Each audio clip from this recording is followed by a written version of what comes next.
Amat merat ike tesolderat igmerut. Hey y'all, Dave here.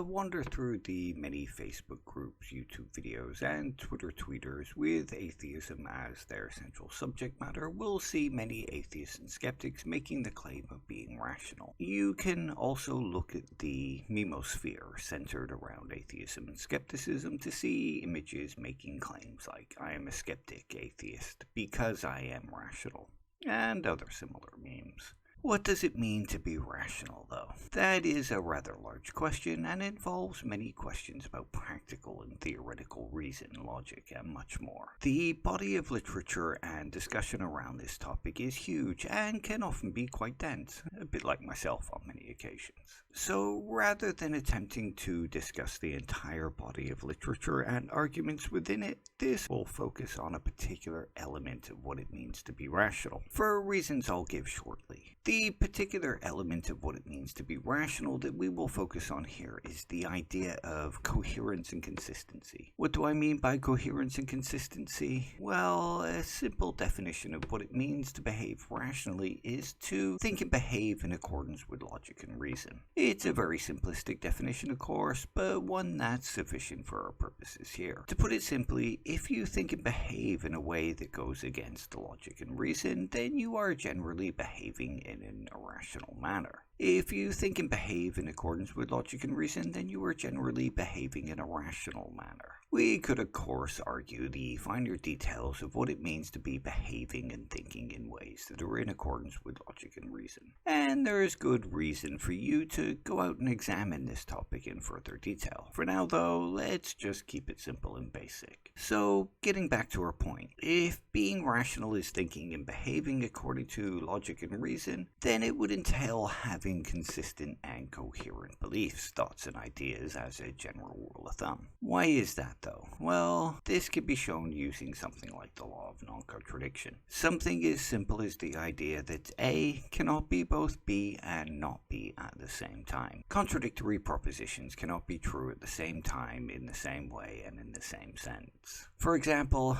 I cannot both exist and not exist at the same time. Or I cannot be Homo sapien and not Homo sapien at the same time. Things can, of course, be made up of various qualities and attributes, but things cannot both have a particular attribute or quality and not have that particular attribute or quality at the same time. So if we believe that A is both B and not B at the same time, then we hold what is essentially an incoherent or inconsistent belief. Now, there's nothing that says we cannot hold incoherent and inconsistent beliefs, of course. It's possible to believe contradictory propositions, and many people do believe contradictory propositions. Cognitive dissonance describes this kind of psychological state to some degree. However, if one is to claim themselves to be rational and one wants to behave in a manner that is in accordance with the rules of logic, then we should be doing all we can to eliminate these instances of contradiction from our beliefs, thoughts, and knowledge.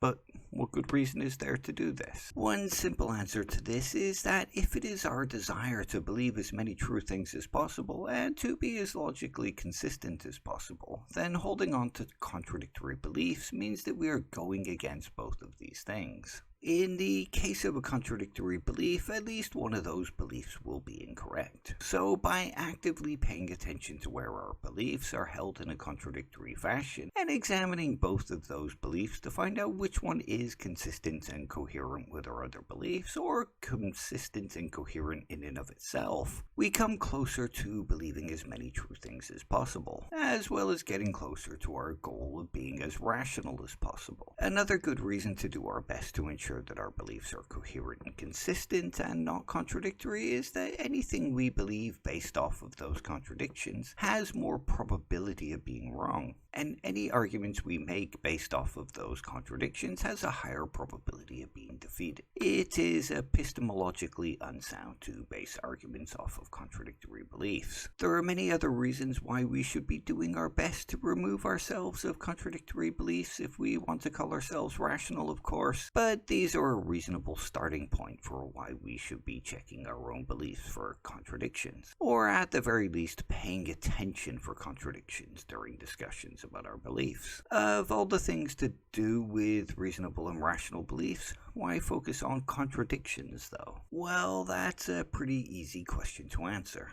The answer is because it's easy. Paying attention to where our beliefs may contradict is one of the simplest tasks when it comes to ensuring that our beliefs are rational, coherent, and consistent. We must be mindful while exploring and discussing our beliefs, of course. We must also be willing to listen to others that may point out where our beliefs are incoherent and inconsistent too. However, ridding ourselves of contradictory beliefs is one of the easiest steps towards rationality. Much easier than doing a course on logic at any rate. If we are mindful rather than guarded of our own beliefs, then it's easier to spot a contradiction than it is to spot fallacious reasoning. Inconsistent and contradictory beliefs are much more in the open, so to speak, than fallacious reasoning is, and therefore much easier to spot. Again, so long as we are mindful rather than guarded when it comes to what we believe, and so long as our ego is kept in check too, of course. The belief that we are rational and therefore all of our beliefs are rational because of our rationality is a dangerous but